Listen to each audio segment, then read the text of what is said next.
जीवन हमें एक मौका देता है, इसलिए जब भी सही कॉलेज चुनने का समय आए तो सिर्फ मंगलायतन यूनिवर्सिटी आपके बेहतरीन भविष्य और सर्वांगीण विकास के लिए।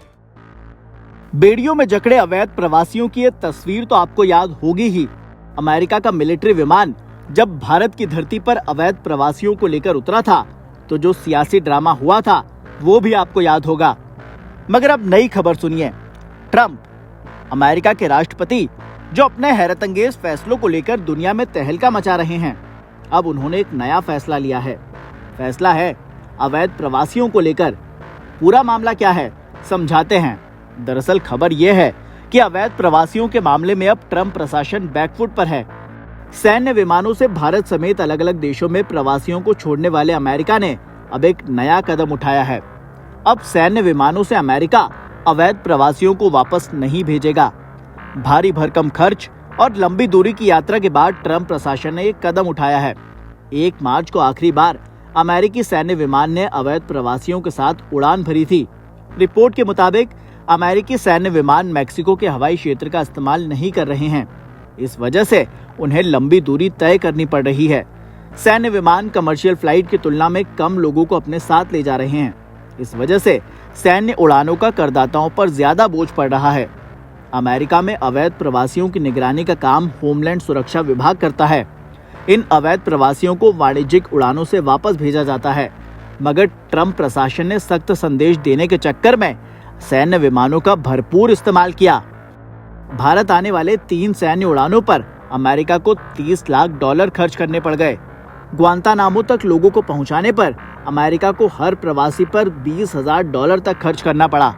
आंकड़ों की अगर बात करें तो ट्रंप सरकार के मुताबिक एक अमेरिकी इमिग्रेशन उड़ान की लागत प्रति घंटे $8,500 होती है। यानी कि हर घंटे फ्लाइट को उड़ाने और रखरखाव में $8,500 अमेरिकी डॉलर खर्च करने पड़ते हैं। अंतर्राष्ट्रीय यात्राओं पर यह आंकड़ा प्रति घंटे लगभग 2 गुना हो जाता है, यानी कि 17,000 अमेरिकी डॉलर। सिर्फ इतना ही नहीं, C-17 सैन्य विमान को उड़ाने की लागत तो हर घंटे $28,500 तक है। और खास बात यह है कि ट्रंप प्रशासन ने अवैध प्रवासियों को वापस भेजने में C-17 विमान का ही इस्तेमाल किया था, जिसे हर घंटे उड़ाने में अमेरिका के $28,500 से ज्यादा खर्च होते थे। फ्लाइट ट्रैकिंग डेटा के मुताबिक अमेरिका ने अवैध प्रवासियों को निकालने में C-17 की 30 और C-130 की लगभग 12 उड़ानें संचालित की।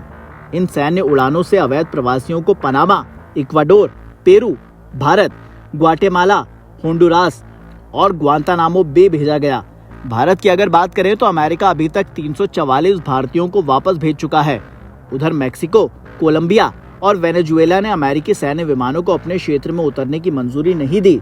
इन देशों ने अपने विमान खुद अमेरिका भेजे और अपने नागरिकों को वापस लेकर आए। फरवरी के महीने में वेनेजुएला ने 2 विमानों को अमेरिका भेजा था। जनवरी में कोलंबिया के राष्ट्रपति गुस्तावो पेट्रो ने 2 अमेरिकी विमानों को अपने क्षेत्र में उतरने नहीं दिया था, जिसके बाद ट्रंप ने कोलंबिया पर टैरिफ लगाने की धमकी तक दी थी। मगर यहाँ कोई अमेरिकी सैन्य विमान नहीं उतरा। कुल मिलाकर अगर बात करें तो अमेरिका पे बोझ और बढ़ता जा रहा है और यही वजह है कि ट्रंप ने अब सैन्य विमानों से अवैध प्रवासियों को नहीं भेजने का फैसला लिया है।